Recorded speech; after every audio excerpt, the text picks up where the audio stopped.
Good morning, everybody. How is everybody doing today?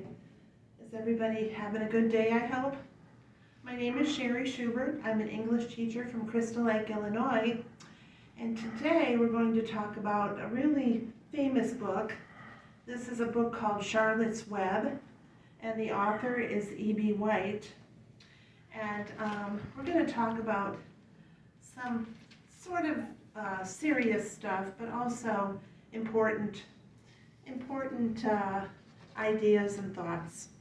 So for our first activity, what we'll do is I would like everybody to turn to page 78 and 79 in the book. And if you forgot your book, you can sit with another person and just sit like in pairs. And we're going to do some choral reading and listening. And so I would like everybody, we can start with Sarah, and we'll go around the class, and everyone can read a paragraph on pages 78 and 79 until we're finished. Okay? All right, go ahead, Sarah. Okay. Very good. Very good. Okay. If you have trouble with a word, let me know and I can help you with that. Okay.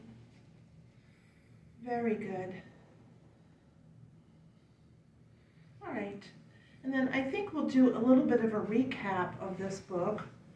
And the beginning of the book, there's a pig who's born into a large litter of pigs, and he's what they call the runt of the litter. Does anyone know what runt means? Okay, Sam. Right, it means the smallest pig. And so he lived on a farm, and the farmer has a daughter, and she loved the baby pigs. And I know that my own mom lived on a farm in Idaho, and sometimes they would dress the pigs up in baby clothes and put them in like a buggy and push them around. So that was a long, long time ago. But anyway, on farms we grow food, we grow plants, and sometimes, unfortunately, we do grow animals for food. And so, anyway, the little girl on the farm named the runt of the litter Wilbur, and her father, who's a farmer, said, "Oh, we can't keep that runt. He's too small, and I'm going to have to turn him into bacon." And that makes me sad. I'm sure it makes all of you sad too, when we think sometimes about where our food comes from. But anyway, the daughter said, "I'll take care of the pig and I'll keep him as a pet." So she kept him, and he grew larger and larger. And then so finally the father did not take the pig to the slaughterhouse to be turned into bacon. And they decided that they would keep the pig in a larger barn at a relative's home. So anyway, all of the animals in the barn were sort of talking and whispering and saying, "Oh, this poor pig Wilbur, he's going to be turned into bacon. He is going to be sent to the slaughterhouse." And so they were all kind of whispering around his back. He really didn't know what was happening. But there was an amazing spider, and the spider's name was Charlotte. And she came up with a plan, and she decided that she would save Wilbur.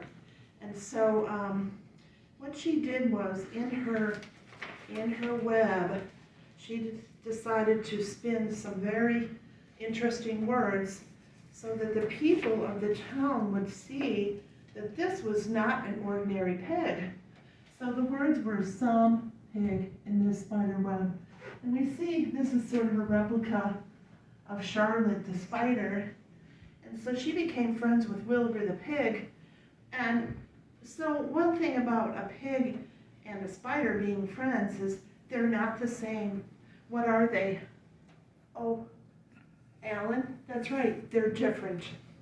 So that's sort of a idea that we can be friends with others who are different than we are. So here's some sentences, and I'd like you to fill in the blank. Charlotte saved Wilbur by being a good friend, right? Charlotte cared about Wilbur, and they were friends.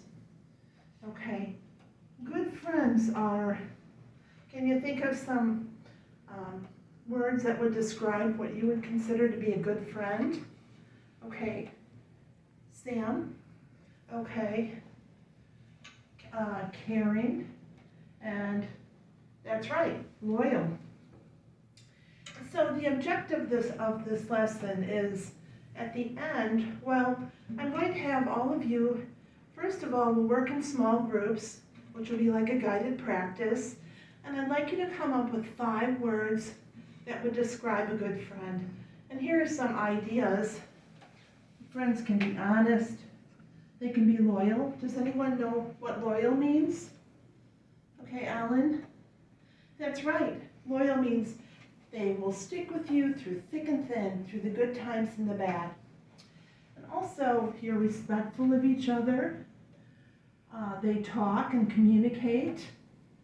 A friend is caring. A friend can be trusted. They're not going to share all of your secrets with everybody. And also, a friend has empathy. And empathy is an important word nowadays.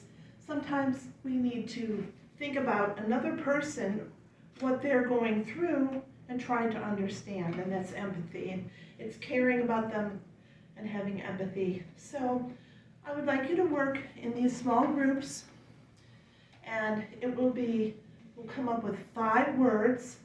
The other objectives will be, we will have a screen that will pull down. I have some technology called Kahoot, and I'm going to have a little quiz on this chapter, or these 2 pages in the book, and what we've discussed. And then I would also like you to come up with 3 sentences that have some words that describe friendship. Okay, does anyone have a question? All right, you may start working on this now, and I'll go around the room and answer any questions that you might have. Okay?